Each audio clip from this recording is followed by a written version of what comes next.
So with the new future time frame, it's a little more than 10 years out, right? Year 2025. I think it conjures up all kinds of imagery of what this is. But make no mistake, this is Call of Duty, and it has to be grounded. The kinds of things that are going to be available to the soldiers in the battlefields of the future are going to be things that we might even have a hard time comprehending today. But make no mistake, they're either on the boards, drawing board at DARPA, or they exist in some other format. And as technology progresses, they'll become available on the battlefield. And you're going to have a lot of new tools and weaponry at your disposal.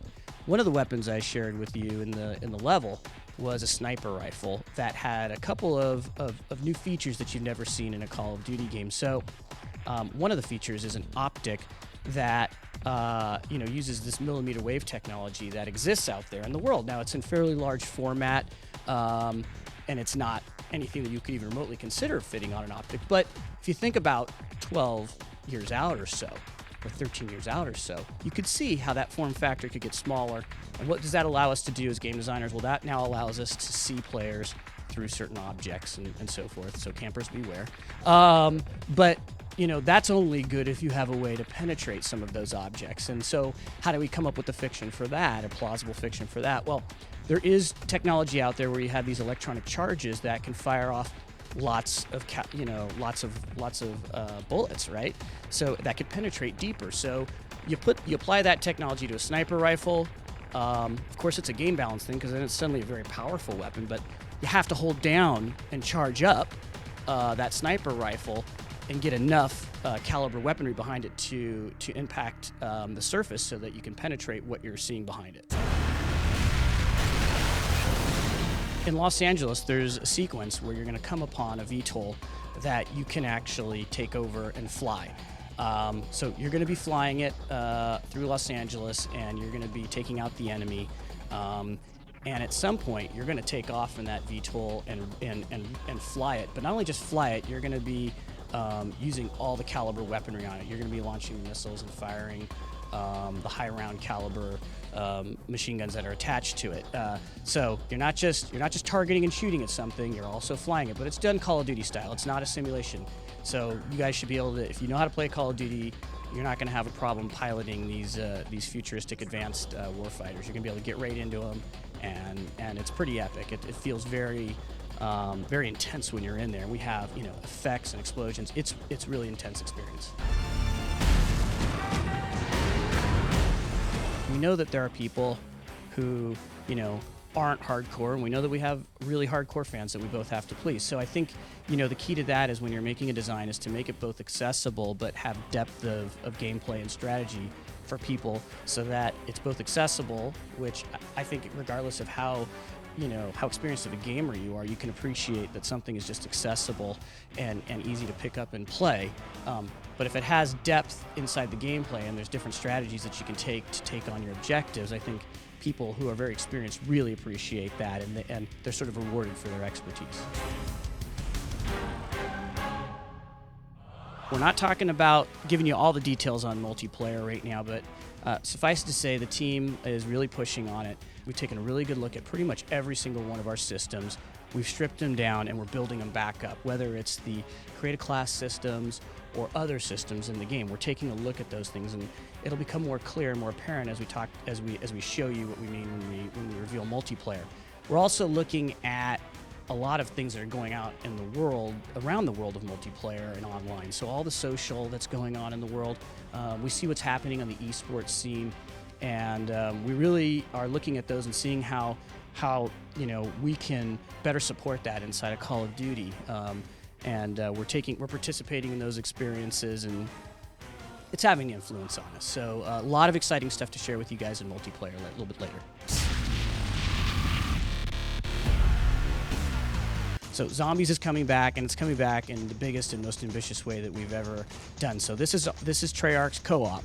Of course, you can play it solo play, but Zombies is really fun when you're playing it with a lot of people. And so Zombies is a full game mode.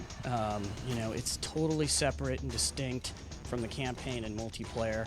The game really is that 3 games in one experience. And what you can expect with Zombies is that the team is looking at creating an entirely new sort of robust world. You're going to see some new characters in there, and we're just going to keep building on that. So I can't get into too much detail again, but you're going to see a very ambitious effort on the zombies front. So if you're a zombies fan, you're going to be really happy with what we're doing with Black Ops 2. There's been a lot of great Call of Duty games, and I think one of the things that makes Call of Duty so fun to play, especially online, is when you got that 60 frames per second. The controller feels, you feel very connected for what you're playing to what's going on the screen.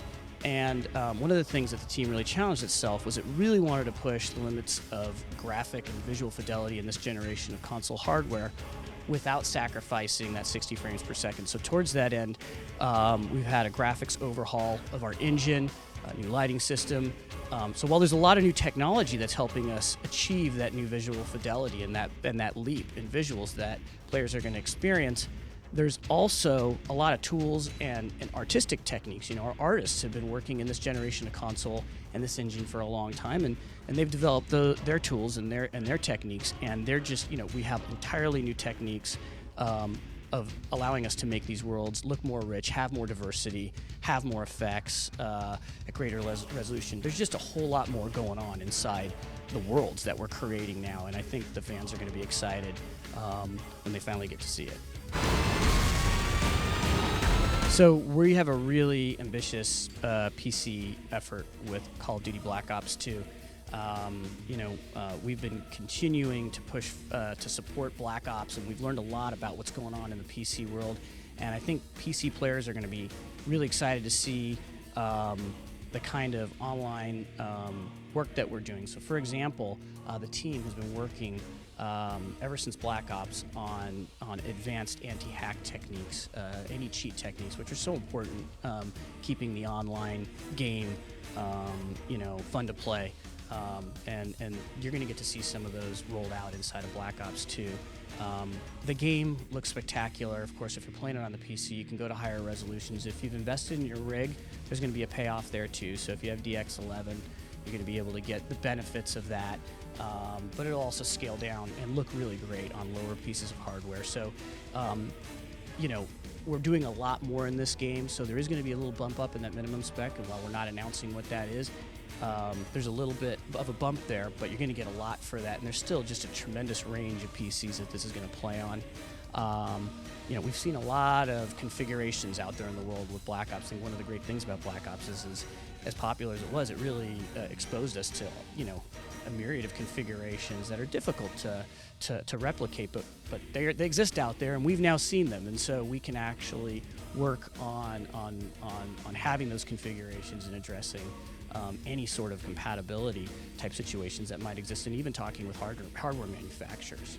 With Black Ops 2, I can neither confirm nor deny the existence of a Wii SKU. Right now, we're just talking about the Xbox 360, the PS3, and the PC SKU.